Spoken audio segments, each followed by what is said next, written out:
Gandang araw guys, ngayon ay araw ng linggo at kasalukuyang alas 4 ng hapon guys.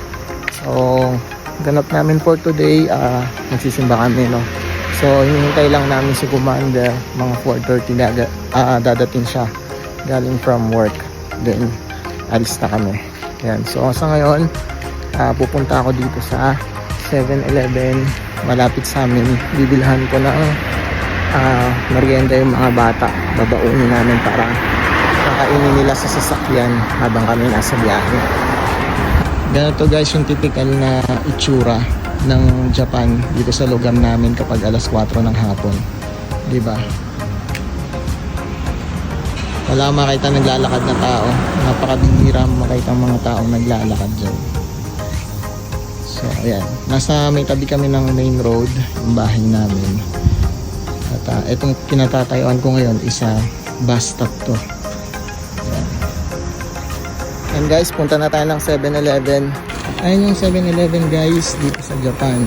Malaki yung role na ginagampanan guys ng mga convenience store dito sa Japan. Kasi di ba nga ang mga Japanese gusto nila lagi yung mga mabilisan na kagaya ng pagkain, no? Syempre sobrang busy na kanilang buhay. Gusto nila yung mga instant food, no? Dito sa Japan, dito mo mabibili yung mga instant food na yun. Kagaya ng mga onigiri, no? Yung nakarap na kanin sa loob ng nori. Tapos may kanya-kanyang flavor. Tapos dito mo rin mabibili mga instant na salad, ramen, ganyan. So, malaki yung tulong ng convenience store para sa mga Japanese at syempre para sa mga OFW na rin nakagaya namin. Kaya yan, bibili tayo ng merienda ng mga bata. So, ito, andito na yung tinapay na babaunin namin. So hindi na namin poproblemahin kung ano dadali namin pagkain kasi dito pa lang makakabili na kami. Meron din mga drinks dito, yan. Ito yung mga sinasabi kong instant food, yan, yung mga obento na andito na lahat yan, pipili ka na lang.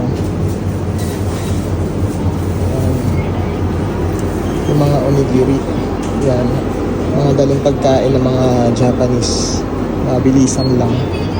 Yan, nakabili na tayo ng merienda ng mga bata. Yan. Yun nga lang guys, ang downside ng pagbili sa convenience store is yung price, no?